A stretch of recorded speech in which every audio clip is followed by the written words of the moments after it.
Greetings and welcome to my dear Libras. This is Ron from Tarot of the Twin Sun. I welcome you to the channel. Tarot of the Twin Sun is a functional division within the Order of the Twin Sun. Please take only what you will. Remember to use your practicality and discernment. This is a 3-portal reading for the energy of Libra, essentially pulling out the energies and the karmas that you may be dealing with in terms of 3 different instances. Not all of the instances will resonate for everyone, so please just take only what you need from each viewpoint and fuse together some sort of instrumental vision for your particular story. This is a timeless as well as spaceless reading. Hopefully you can find some way to be impressed or impress upon some sort of way that involves a reflexive viewpoint, okay? Thank you, I appreciate it. Please like if you will, or dislike to your liking. I do appreciate your honesty. And please subscribe for future content. I'm available also for private readings. I'll begin the first portal with the 1983 deck, the Royal Fez Moroccan Tarot deck. I do appreciate it.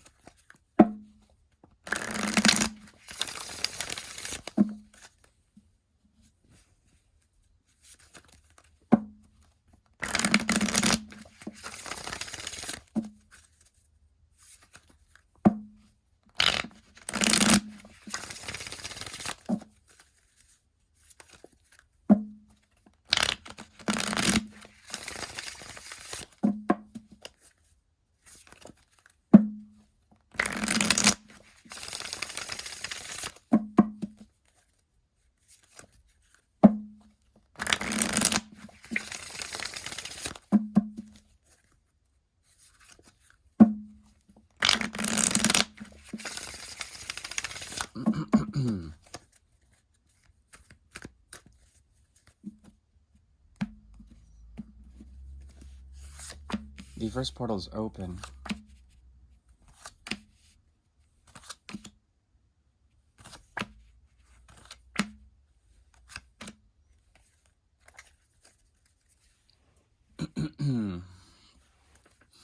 The energy of action here is that of the lovers reaching out and perhaps making some sort of contact with someone.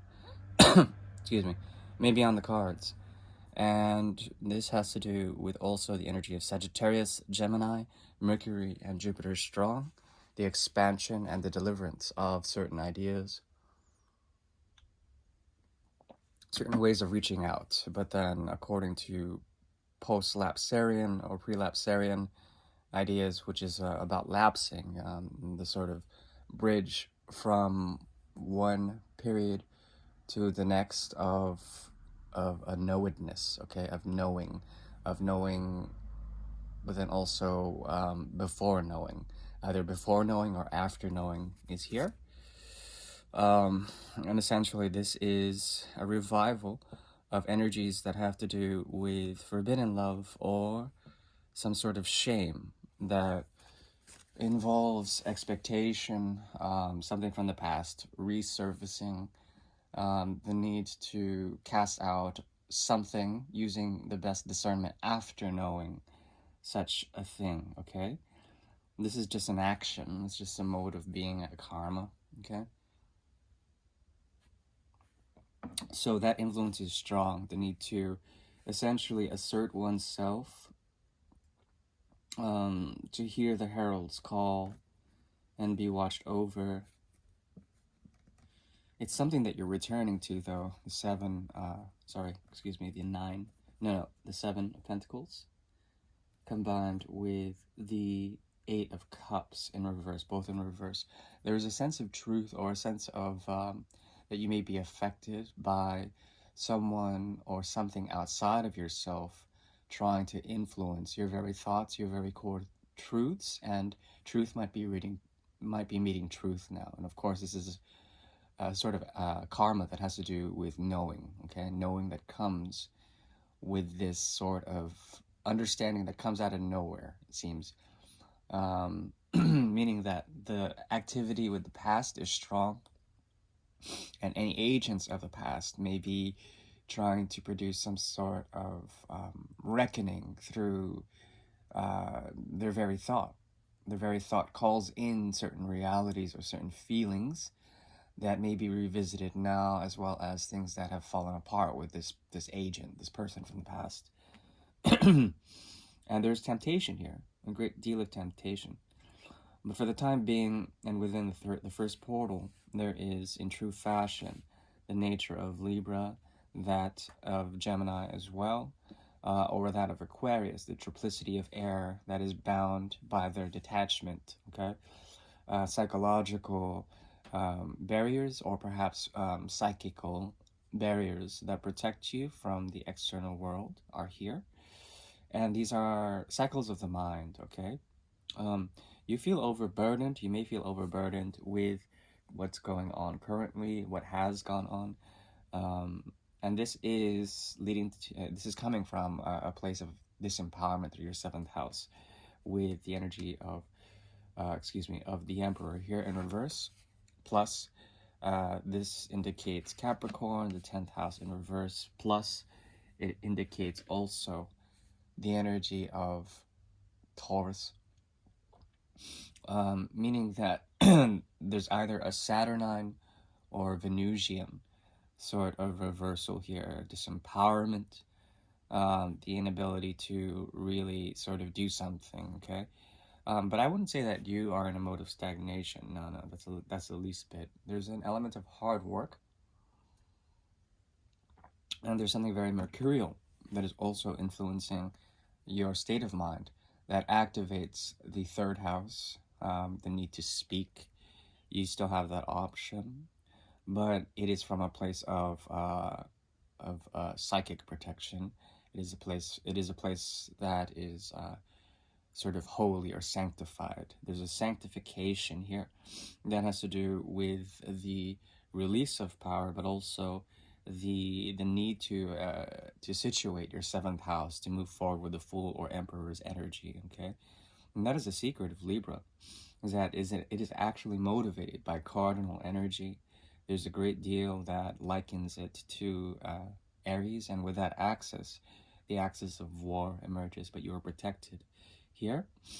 There also is something about the nature of your future endeavors, which has to do with the reformatting or the grounding of certain energies that have to do with expectation as well, philosophies of love being grounded, being understood through the very method in which you produce such a thing. There's a great deal of, especially the Knight of Pentacles, stagnant energy when it comes to the very method in which you ground your emotions. These are very important to be grounded for the time being.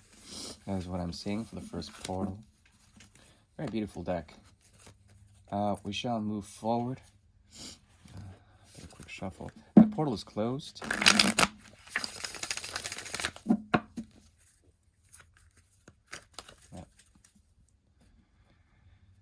Okay. I'm switching over to the Jogo de Cartas Cigana de Sorte deck from Portugal, Gypsy deck that is based on Le Roman, as well as the Casa Nailomar Legitimate Tarot from Spain, but I bought it in Portugal. So,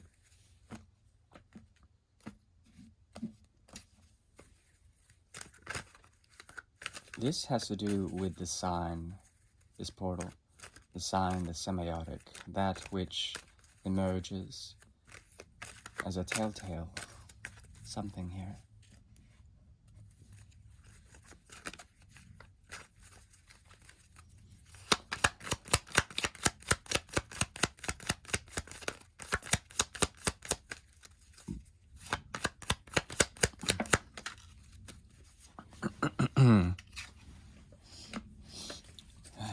We have here the Queen of Pentacles. Queen of Pentacles is idealizing something. She has hidden resources. Hanged Man shows up as well. She is anchored to some elements of fear, deep transformation that emerges out of a rite of passage or a mode of doing things that has left her into a type of victimhood, or she feels a bit victimized in some sort of way, okay? Doesn't have to matter in terms of gender, but there is the Great Mother here. The sign is missing.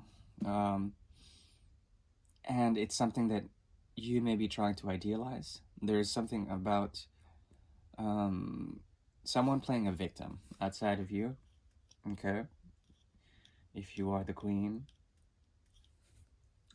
you have hidden resources, and there's a nodal point here that is based on the infinitum that has to do with equilibrium, the polarized paths that may be positive or negative, riding the wave or the roller coaster, and finding a central point, a centralized point. Keeping your resources hidden, idealizing the other, idealizing this person as well.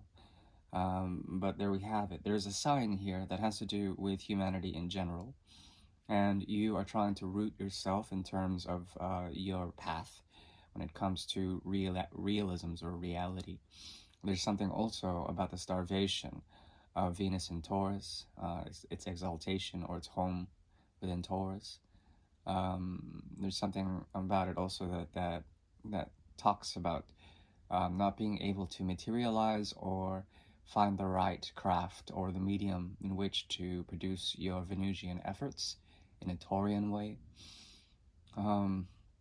Because you may be dealing with others that are going through tremendous change that have to do with detachment or perhaps cooperation, but mostly selfish maneuvers that lead them to either places of victimhood or victimization, but it is intended for the betterment of not only themselves but of mankind. As you deal with these agents or these people who have the hanged man complexion, they are searching for truth through emotional understanding as well as detachment from emotional projections. Okay, so they can't seem to do much in terms of their efforts. You may have once nurtured this connection in terms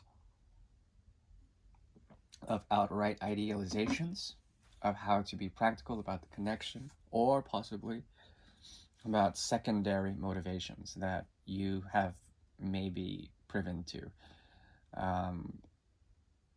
And that's the thing.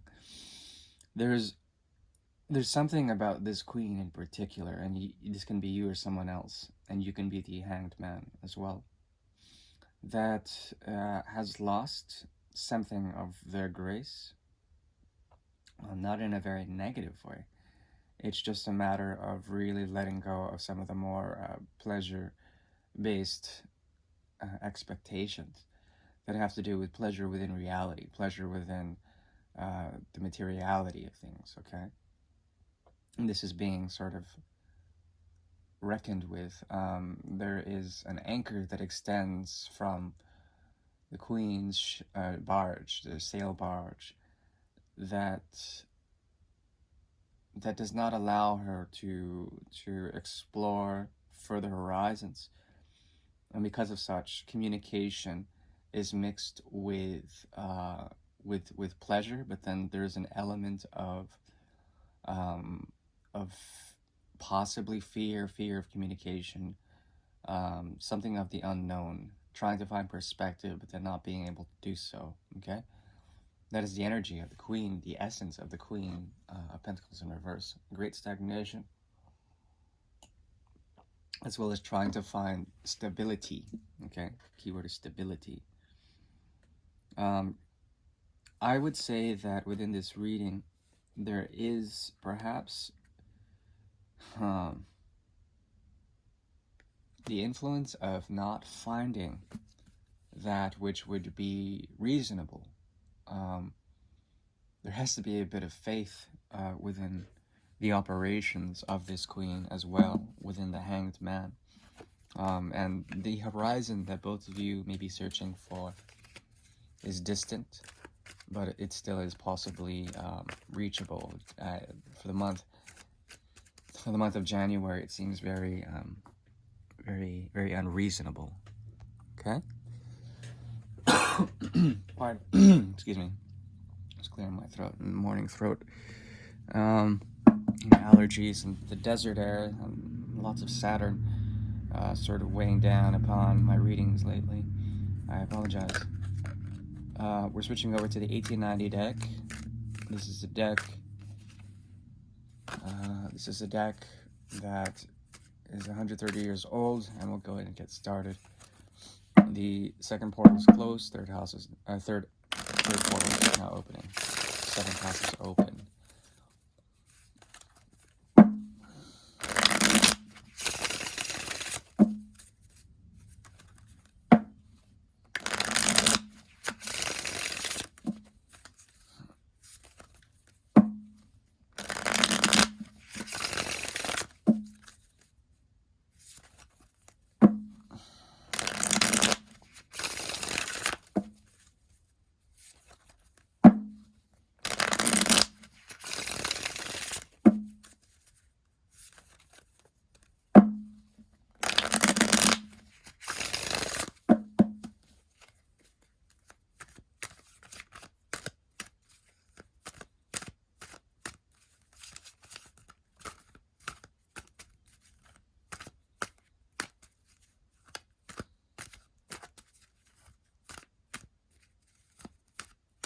Okay.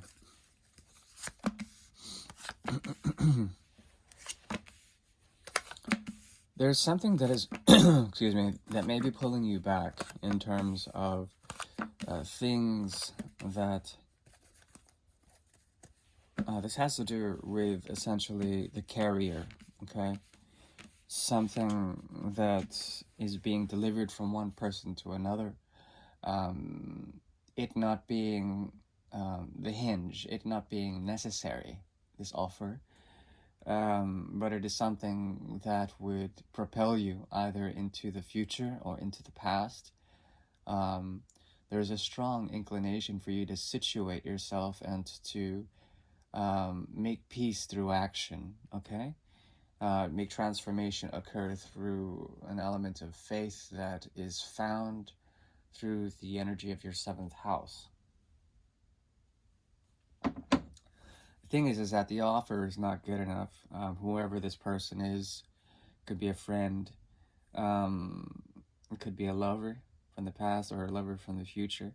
There's something about the desire that exists between you two that is great as well. It serves as a blanket for you to understand a bit more about your choices and options in general. These being very polarized and desires being very strong, highly illuminated through the energy of Scorpio, Venus and Scorpio especially. Therefore, it's a very desirable sort of appearance that you have for each other, okay? This person has something to learn from you through the energy of the quixotic, of the ability to, like Don Quixote, essentially idealize and move forward in a very polarized way, in a very conservative, go-getter kind of way. Okay? And it's not a bad thing. It certainly is a mode of action, but be careful that you do not hit windmills that appear like dragons. That is just a forewarning.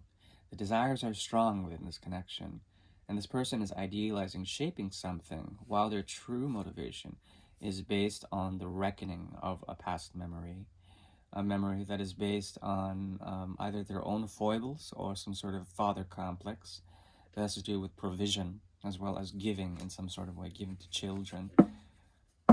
There's something about them that needs to mature, but so do you. Therefore, there's a reflection of this, some sort of knowing that has to do with intensified polarities, trying to essentially mirror each other with the energy of the cup cycle. Also, the difference of the Two of Cups being there secretly, unstated, not really in the cards, but secretly there.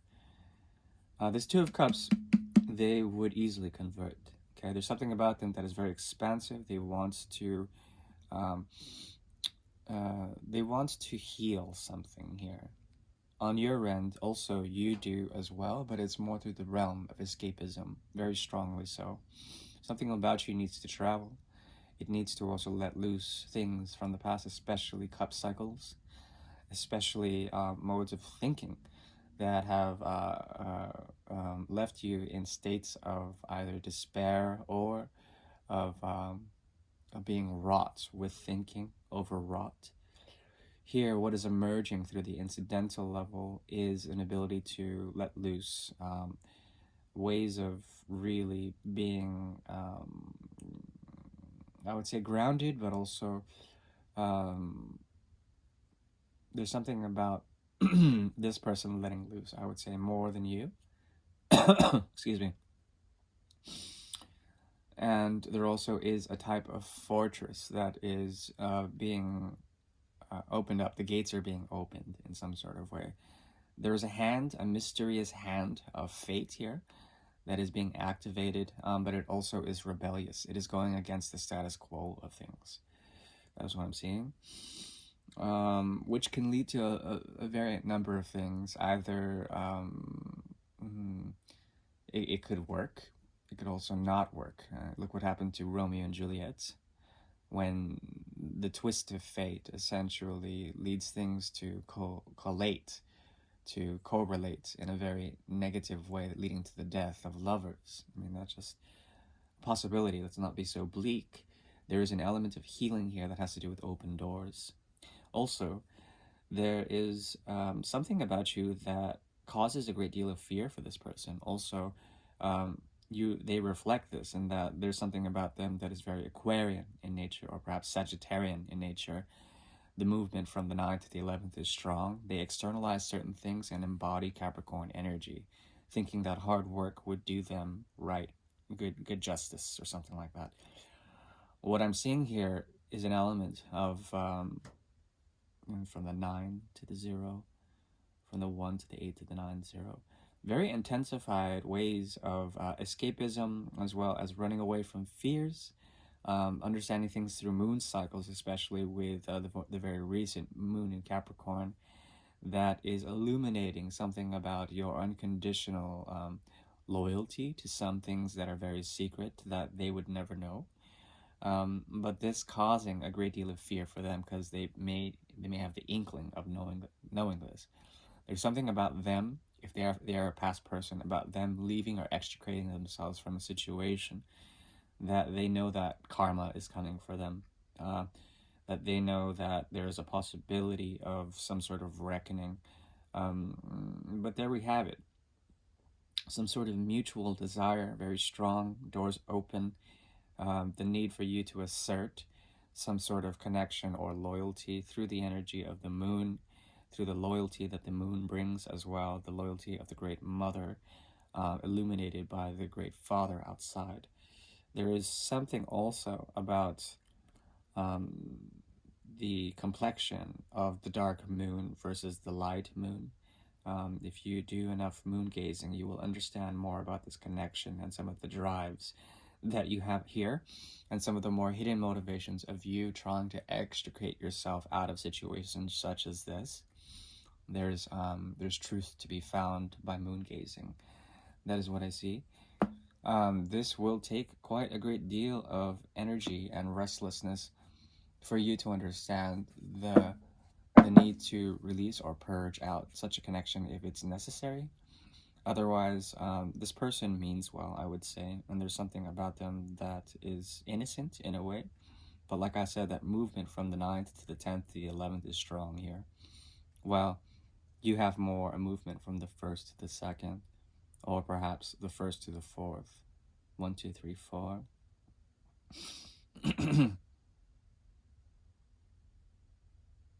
I think it's important that if you're trying to preserve your sense of empowerment, your sense of self, that you do that. There's something about you that has always unconditionally nurtured this connection in some sort of way, or will. It doesn't have to be so, but there is something about that that triggers them, that makes them leave certain situations and they end up wondering why. It has to do with fundamental praxis here. It has to do with memory that is tied to the reptilian brain, as well as memories that are tied to more emotional contexts that evolve out of truths of love that come outside of the realm of time and space, that are cyclical in nature and repeat themselves ad infinitum for all of humanity. That is what I see. There's no uproar here. I believe you would have total control over this situation. But if you're trying to be selfless, the best thing to do would be to reckon and understand how the very nature of the Ace of Cups is much like a pool of water, and this water can be purified. It can be shaken up according to the effects of ripples. Okay, ripples being fluxes and modulations of impressions over time. Okay, these can be therapeutic in nature. Okay, and that's the essence of the moon's influence. It's tidal. It creates ripples within bodies of water. Okay, and that is what I see. Thank you, my dear Libra. I hope that is insightful and pleasurable.